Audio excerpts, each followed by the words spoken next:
Now, property guru Luke Doonan is back with us on the sofa this morning. Luke's been earning his crust from the housing market for the past 18 years, enjoying the good times and weathering the storms. So I think we could all benefit from some of that knowledge. 0207 173 5555 is the number to dial if you'd like to listen to some of his pearls of wisdom. I know I would. In fact, while you're dying...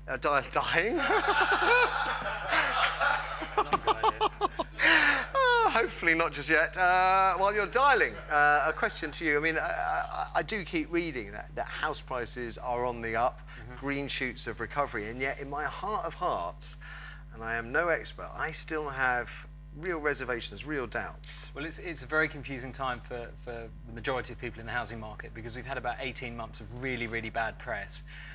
We do actually have some positive signs now, and things are starting to creep up slowly, but I would say very cautiously. There are green shoots, but there's so many different areas and markets within, say, London or the country. You need to look at your own specific area and not sort of generalise too much. OK, we've got loads of calls. Let's go straight to them. Kirsty, who's on the phone, please? We have Sarah on line 1. Morning, Sarah. Hi there. Hi there. What's your question for Luke?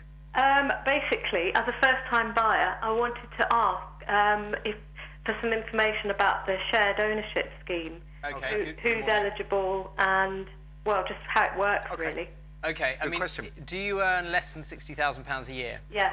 OK, the government, strangely enough, have a really good website. It's housingoptions.co.uk, and they will put you in touch with all the developers and schemes in your area. What is shared ownership, then? Basically, you part buy and then part rent a property. And because of the current situation with the housing market, lots of new developers are signing up for it. So you're getting some really good housing stock. And as you can afford more of a share, you then buy it gradually until you own 100%. It's a really good If an average mortgage is, what, 25 years, how long would it take you to own a home under shared ownership? Depends on your situation. You know, if you're in a new job, you're a uni leaver and you start earning good money quite quickly, you could probably do it within a few years, but you do have the option to do it over a very, very long period. If you hadn't bought it outright, is it easy to sell? I mean, can you sell a place you part own, part rent? That's the complication, because they're quite new to the market. There are some complications, but it's a great way of starting out and getting on the ladder. And I'd suggest to anyone to do that and have an aim to try and own the whole thing in about 5 years,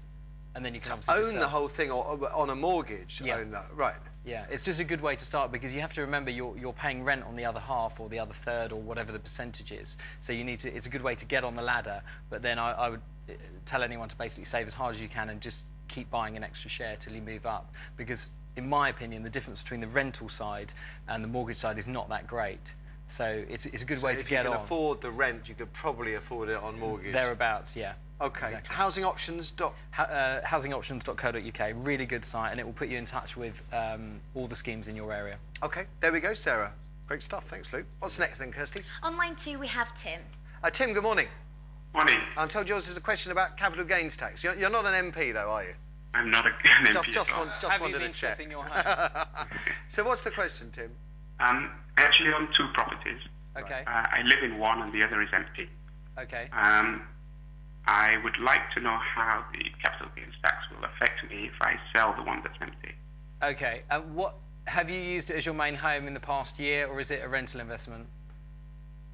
No, to both questions. OK, so how long have you owned it, and why has it been empty? Why haven't you used it or let it? Or it's been empty for about 4 years, and just haven't had the money to fix it up and rent it out. OK, basically the empty property will be subject to capital gains tax at 18% unless it's been your main home. Over a certain limit? I mean, or is it just... Well, it's a period of, if it hasn't been your main home for 6 months and you can prove that you've lived in it, then it's seen as an investment stroke second home. So it'd be across the board 18% tax on that.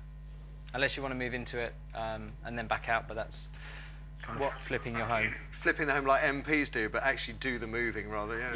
No. So Tim is, if he wants to avoid capital gains tax, other than by not selling it, that is the only option. The only thing would be to declare it as your main home and move into it, yeah. Otherwise it's 18%. Well, Tim, I think Luke may have just given you the answer there. It might involve a little bit of removal work, but I would think to save 18% over the value of the home, it's got to be worth thinking about moving into it for a while. I've also got some great fact sheets on the website, propertyexpert.tv. If you want to have a look, we've got some really good experts on that can advise as well. OK, we'll be giving you that website again in a few moments. Tim, thank you for the call. Kirsty. Fiona would like to know if there are any 80% mortgages available.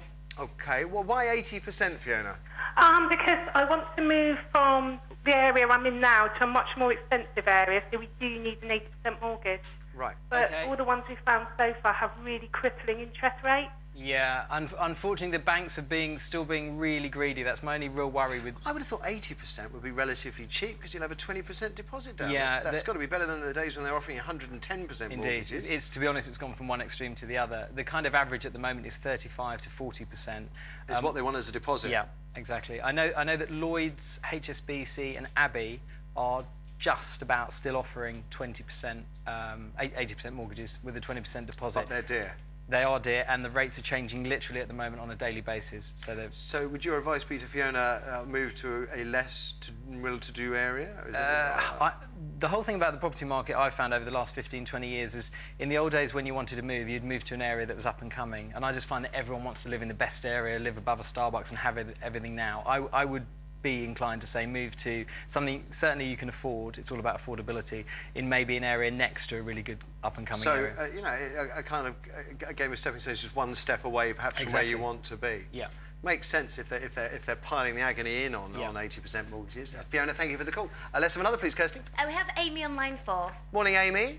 Morning. Hi there. How can Luke help you? What's the situation? My situation is me and my husband were both unfortunately made redundant last year. Okay. It wasn't too bad for me because I was leaving from maternity leave anyway. But my husband is a patchy worker. He's worked consistently since he's been made redundant, but it's jobbing from one to another to another. He does have one permanent job, but it's only 10 hours a week. The house we want to buy is the flat that we live in, and we'll have a 36% deposit, and we don't need to borrow very much. But because the only permanent hours we've got are 10 hours, I wasn't sure if we could actually get a mortgage. Okay, I think to be, in all honesty, I think you're probably going to find that quite difficult at the moment, and most banks or building societies will only look if at least one of you is in full-time employment. He is in full-time employment, but the contract he's in now is for 10 months. Right. Plus he does the extra permanent job. Okay. So he does 50-hour weeks every week. Right. But it's not a permanent contract. I think for me, it's all about affordability with property. If you can prove to a mortgage broker that you can afford it, then it might be a case. But I can't emphasise at the moment the mortgage rates are going up or seem to be going up, and the banks are being really difficult. They just want to know so much information. How we've changed, from what, less than a year ago? 18 yeah, months. I earn all of this. I can fill the form in self-certification, chuck it in, get 105%. Yeah, it used to be a case of just signing one signature, you're done. And even for me, and I've been doing this nearly 20 years, it's very difficult for even us now, and we're in a very good position to get mortgages. So, but a good mortgage broker might just have the contacts, the personal contacts to do a deal. Well, they will work on the case and put it forward to someone they know, an underwriter who is used to dealing with special cases. Again, if you go on my website, I've got some really good mortgage brokers who are 100% trustworthy and above board, so it might be worth talking to one of them. Address to come, Amy. Thank you for that. Can we just talk a little bit about fixed-rate mortgages? Because the rate at which they're piling up the interest on these, it seems to be way out of step with the fact that we have very low interest payments generally. Yeah, I think the banks are trying to kind of recover from what's gone on, and they're just being very greedy. And I'm quite surprised the government hasn't intervened with some of the banks we part own, because they're the ones where the rates seem to be going up higher and higher. I mean, that is just